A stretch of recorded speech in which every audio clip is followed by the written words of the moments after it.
अस्सलाम वालेकुम स्टूडेंट्स, क्या हाल है। ये वाला जो आज हम टॉपिक करेंगे ये हम पहले भी कर चुके हैं, लेकिन एक स्टूडेंट ने कहा है तो मैंने को चलो दोबारा करवा देती हूँ। एचलान से रिलेटेड है। आपके पास डिटर्मिनेंट ऑफ स्क्वायर मैट्रिसेस हम फाइंड कर सकते हैं। हमेशा याद रहे कि स्क्वायर मैट्रिसेस का ही डिटर्मिनेंट फाइंड कर सकते हैं। और अगर आपके पास 3/3 आर्डर से ज़्यादा की मैट्रिक्स हो, 3/3 के लिए तो आपको मेथड पता है, और 4/4 पे भी वही अप्लाई कर सकते हैं, एक्सपेंडिंग बाय एनी रो या कॉलम, लेकिन वो लेंथी हो जाता है काम। तो इसके लिए हम क्या करते हैं, मैट्रिक्स को रिड्यूस करते हैं। तो उससे पहले तो हमें ये भी पता होना चाहिए, अगर मैट्रिक्स को रिड्यूस करते हैं, आपके पास 3 रो ऑपरेशन या कॉलम ऑपरेशन होते हैं। एक तो ये है कि आप किसी रो या कॉलम को इंटरचेंज करते हो। जिस मैट्रिक्स का आप डिटर्मिनेंट फाइंड करें, फॉर एग्जांपल ये मैट्रिक्स आपके पास ए है, इसका आप डिटर्मिनेंट फाइंड करना चाहते हो और आप इसको पहले रिड्यूस करना चाहते हो टू आर्डर 3/3। तो आप अगर इस पर कुछ रो ऑपरेशन अप्लाई करते हो, अगर आपने किसी दो रोज़ को या कॉलम्स को इंटरचेंज किया है, तो फिर आपने जब इस जो आपके पास रिजल्टिंग मैट्रिक्स आएगी उसका डिटर्मिनेंट फाइंड करेंगे तो उसके साथ नेगेटिव साइन मल्टीप्लाई करेंगे। अगर इस मैट्रिक्स के आपने किसी भी रो या कॉलम को डिवाइड किया है या मल्टीप्लाई किया है किसी स्केलर के साथ, फॉर एग्जांपल यहाँ पे मैं 1 बनाना चाहती हूँ, तो यहाँ पे मैं क्या करूँगी, 1/2 के साथ इस रो 2 को मल्टीप्लाई करूँगी, 1/2 के साथ मल्टीप्लाई, या इस तरह भी कह सकते हैं रो 2 को डिवाइड करें 2 के साथ। तो ये जो 1/2 होगा, जब आप इस मैट्रिक्स का दैन फाइनली जब डिटर्मिनेंट फाइंड करोगे तो उस 1/2 को उसके साथ उस डिटर्मिनेंट की वैल्यू के साथ मल्टीप्लाई करना होगा। सिमिलरली अगर आप रो की एडिशन या कॉलम की एडिशन करते हो, मतलब जस्ट लाइक आप कहते हो रो 1 प्लस रो 2, तो आपके पास एक न्यू रो आ जाती है। तो रो एडिशन या कॉलम एडिशन से डिटर्मिनेंट पे कोई फ़र्क नहीं पड़ता। तो ये बेसिकली 8.3 हमारे पास थ्योरम था, इसको यूज़ करते हुए हम डिटर्मिनेंट फाइंड करेंगे। इसके ऊपर आपके पास एक थ्योरम है, बहुत सिंपल है, मुझे बार बार रिपीट करने की ज़रूरत नहीं है, कि अगर आपके पास कोई कॉलम या रो ज़ीरो हो तो उस मैट्रिक्स का डिटर्मिनेंट सारा ही ज़ीरो हो जाता है। अगर आपके पास दो आइडेंटिकल रोज़ या कॉलम्स हो तो वो आपके पास तब भी मैट्रिक्स का डिटर्मिनेंट ज़ीरो है। बाय यूजिंग दिस थ्योरम आपको उस मैट्रिक्स का डिटर्मिनेंट फाइंड करने की ज़रूरत ही नहीं है। आप यूजिंग दिस थ्योरम आप कह सकते हो, इसका रेफरेंस देते हुए, कि आपके पास जब दो रोज़ या कॉलम्स सेम हैं तो आपका डिटर्मिनेंट ज़ीरो होता है उस मैट्रिक्स का। देन आपके पास जब ट्रायंगुलर मैट्रिक्स होती है तो वो डिटर्मिनेंट फाइंड वो बाकायदा प्रोसीजर से फाइंड करने की ज़रूरत ही नहीं है, प्रोडक्ट ऑफ डायगोनल एलिमेंट्स होता है। चलें, ये आपके पास मैट्रिक्स है, मैट्रिक्स से है आर्डर 4/4, 4 रोज़ हैं 4 कॉलम्स हैं, तो इसका हम डिटर्मिनेंट कैसे फाइंड करेंगे। अच्छा, इसका आप किसी रो से एक्सपेंड भी कर सकते हो। फॉर एग्जांपल फर्स्ट रो से एक्सपेंड करती हूँ मैं, यूजुअली आप जो करते हो काम, फर्स्ट रो से एक्सपेंड करके जो आपके पास जस्ट लाइक ये है कि आप फर्स्ट रो से एक्सपेंड करते हो तो first second third fourth entry का आप एडजॉइंट फाइंड कर रहे होते हो। तो आपके पास ये जो आपके पास माइनर आता है 3/3 मैट्रिक्स आती है, तो अगेन आपके पास 3/3 मैट्रिक्स का डिटर्मिनेंट फाइंड करना इट्स अ डिफ़िकल्ट टास्क। तो पहले हम क्या करते हैं, इसको रिड्यूस कर लेते हैं, इसको रिड्यूस करते हैं हम 3/3 में। यहाँ पे मैंने इसको सॉल्व किया हुआ है, आपके पास आर्डर 4/4 है, तो इसको हमने रिड्यूस करना है 3/3। तो यही पॉसिबल है कि आप क्या करें, किसी कॉलम की सारी एंट्रीज एक्सेप्ट 1 ज़ीरो बनाएं। तो सबसे पहले आपने काम क्या करना है, अगर आपकी मैट्रिक्स में 1 है, मेरी मैट्रिक्स में 3 जगह पे 1 है, आपकी मर्ज़ी, आप किसी को भी एज ए पिवट एलिमेंट लो। मैंने यहाँ पे लिया हुआ है इस एलिमेंट को A41 इक्वल्स टू 1, इसको एज ए पिवट एलिमेंट लिया हुआ है। तो अब आपकी मर्ज़ी है, कॉलम वाइज आप कॉलम वाइज ऑपरेशन करके करते हो या रो वाइज। वैसे आप यूजुअली रो वाइज करते हो, एडिशन ऑफ रोज़ करते हो, एडिशन ऑफ कॉलम आपने कभी नहीं किया होगा तो उसको शायद आपको मुश्किल लगे, तो रो के ही करते हैं। अच्छा, मैंने क्या करना है, इसको as a pivot element choose करना है और इसकी कॉरेस्पॉन्डिंग रो को मैं कहती हूँ ये पिवट रो है। अब इस रो में मैंने जो 1 एज ए पिवट यूज़ किया है, इसके अब मैंने कॉलम में सारी की सारी एंट्रीज ज़ीरो बनानी है, ये सारी एंट्रीज मैंने ज़ीरो बनानी है। तो मैं क्या करूँगी, पिवट रो को इन सारी रोज़ में ऐड या सब्ट्रैक्ट जो भी है स्केलर मल्टीप्लिकेशन से करूँगी, और रो एडिशन से भी। तो ये आपके पास पिवट रो है, इसको आपने चेंज नहीं करना है, ये हमेशा सेम रहती है पिवट रो। तो चलें करते हैं, इसके अब मैंने सारे ज़ीरो बनाने हैं। यहाँ से स्टार्ट करते हैं रो 1 से। आपने क्या करना है, इसके साथ कुछ ऐसा मल्टीप्लाई डिवाइड करना है कि जब ये रो 1 और रो 4 ऐड करूँ, रो 4 इज़ अ पिवट रो, तो हमेशा पिवट रो के साथ मल्टीप्लिकेशन वगैरह करते हैं। जिस रो को आपने चेंज करना होता है उसको मत छेड़ा करें, इससे मुश्किल हो जाती है और सही नहीं भी होता है इन केस ऑफ डिटर्मिनेंट। अच्छा, मैं इसके साथ मल्टीप्लाई करती हूँ -5 और देन इस रो में जब ऐड करूँगी इसको तो +5 होगा, +5 और -5 इज़ 0, तो यहाँ पे आपके पास एंट्री 0 आ जाएगी। सिमिलरली इसको -5 के साथ मल्टीप्लाई करें विच इज़ 10 और 10 + 4 इज़ 14। तो सिमिलरली सारी एंट्रीज इसी तरह आपस में कोरिस्पॉन्डिंग एंट्रीज आपस में ऐड वगैरह होती हैं। तो सिमिलरली यहाँ पे मैं क्या करूँगी, ये 2 है और यहाँ पे -2r4 करूँगी, -2r4 + r2। तो जो आपके पास न्यू चेंजिंग होती है रो में वो r2 में होगी। याद रहे पिवट रो में कोई चेंजिंग नहीं होती। सिमिलरली आपके पास ये -5 है, इस रो को मैं +5 के साथ मल्टीप्लाई करूँगी तो +5r4 एंड +r3। तो ये मैंने रो ऑपरेशंस किए हैं, इससे आपके पास जो न्यू मैट्रिक्स आएगी वो ये इस तरह आ गई है।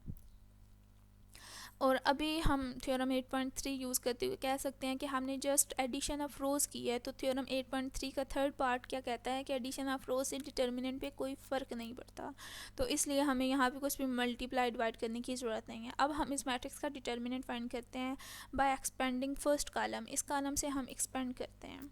आपने यूजुअली बाय रो एक्सपेंड किया होगा, लेकिन कॉलम भी बिल्कुल उसी तरह होता है। By expanding by first column जब आप करोगे तो क्या करते हो, expanding by first row column, तो ये आप 1 बाय 1 एंट्री लेके जस्ट लाइक एड जॉइंट आप फाइंड करते हो। 0 लेते हैं, सबसे पहले तो साइन भी लगाने होते हैं आपने। तो चेस बोर्ड साइन क्या कहता है, फर्स्ट रो आपके पास स्टार्ट होती है पॉजिटिव से, सेकंड आपके पास स्टार्ट होती है नेगेटिव से, थर्ड रो स्टार्ट होती है पॉजिटिव से, इसी तरह फोर्थ नेगेटिव, अल्टरनेटिवली चलता रहता है। सिमिलरली कॉलम भी इसी तरह स्टार्ट होता है, कॉलम स्टार्ट होता है फर्स्ट कॉलम पॉजिटिव से, सेकंड कॉलम नेगेटिव से, पॉजिटिव नेगेटिव, सिमिलरली अल्टरनेटिवली ये चलता रहता है जब आप डिटर्मिनेंट फाइंड करते हो। तो ये साइन लगाने ज़रूरी होती हैं। चलें, 0 को चूज़ किया, यहाँ पे प्लस है, तो इसका कोरिस्पॉन्डिंग रो और कॉलम जब हम इग्नोर करेंगे तो ये जो 3 बाय 3 मैट्रिक्स बनेगी इसका डिटर्मिनेंट हम फाइंड करेंगे, लेकिन बाहर 0 भी तो लिखते हैं। 0 के साथ जब इसको मल्टीप्लाई करेंगे, ये जो डिटर्मिनेंट 3 बाई 3 का फाइंड करें भी हम, तो कोई फ़ायदा नहीं है, 0 के साथ मल्टीप्लाई होकर 0 हो जाएगा।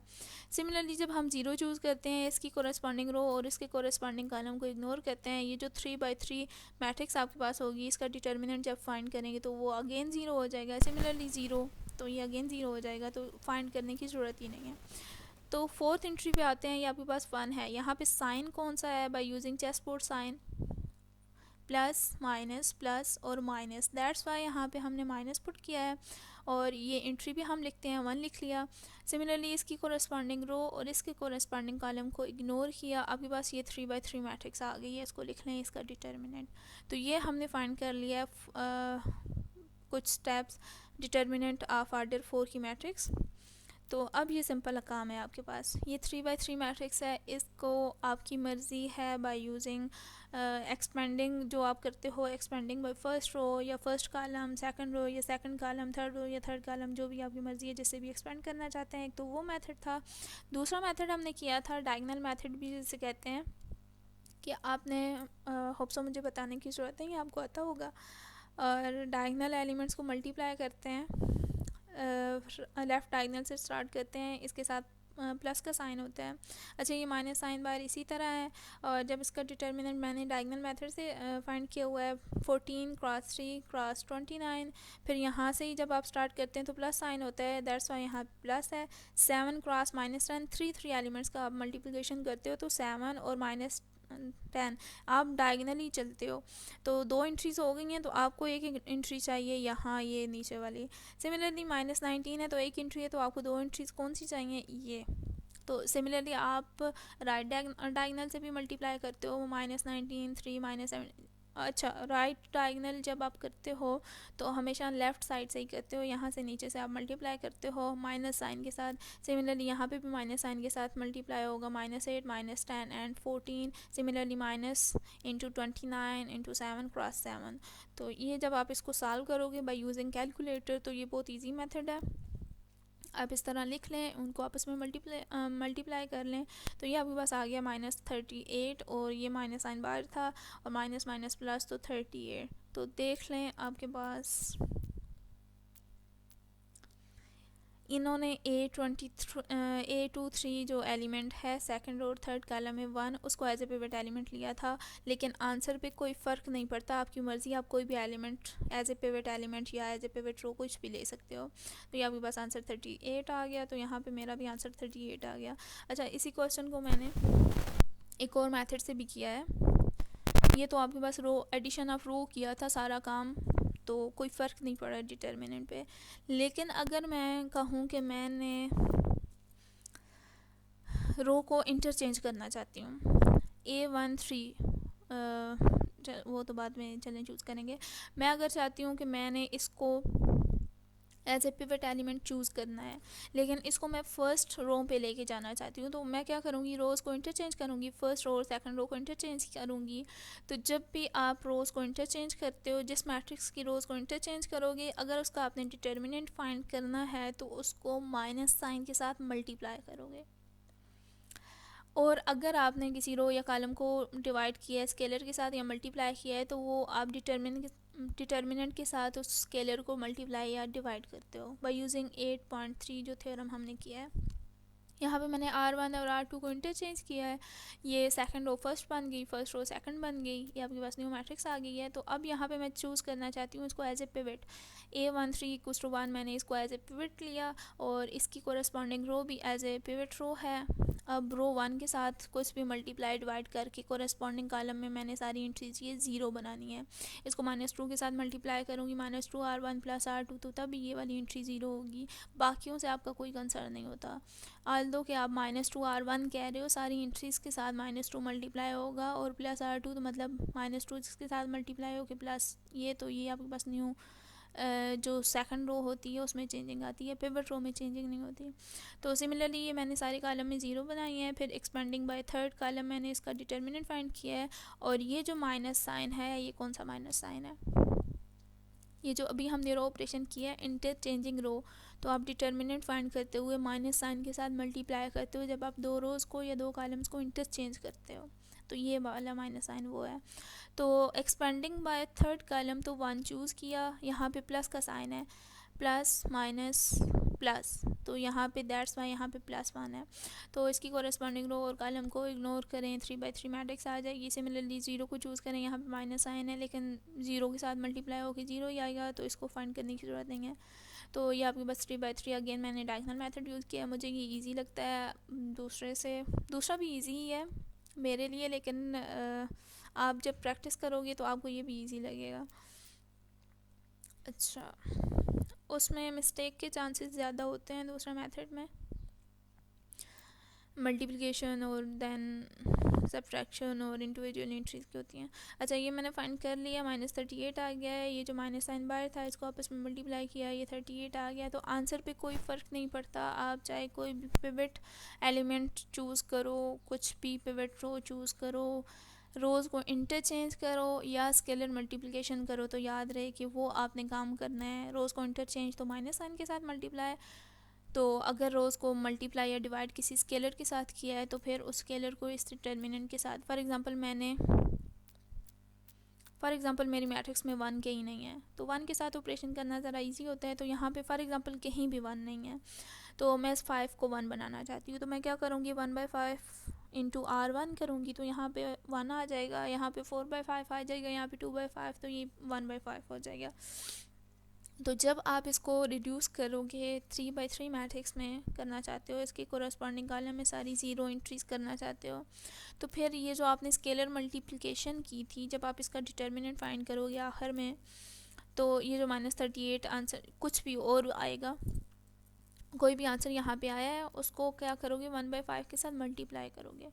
तो होप सो आपको समझ आ गई होगी डिटर्मिनेंट मेथड, जो मुझे स्टूडेंट्स ने कहा था कि दोबारा बता दें, हमने क्लास में किए थे छुट्टियों से पहले। तो प्रैक्टिस करें, आपकी एक्सरसाइज आई थिंक मैंने यहाँ पे नोट डाउन किए हुए होंगे क्वेश्चन, सॉरी नहीं किए हैं। आपकी चैप्टर नंबर 8 के एक्सरसाइज में जितने भी डिटर्मिनेंट के रिलेटिव क्वेश्चंस हैं वो सारे आपने करने हैं प्रैक्टिस। होप सो अब आपको समझ आ गई होगी। Best of luck. अल्लाह हाफिज़।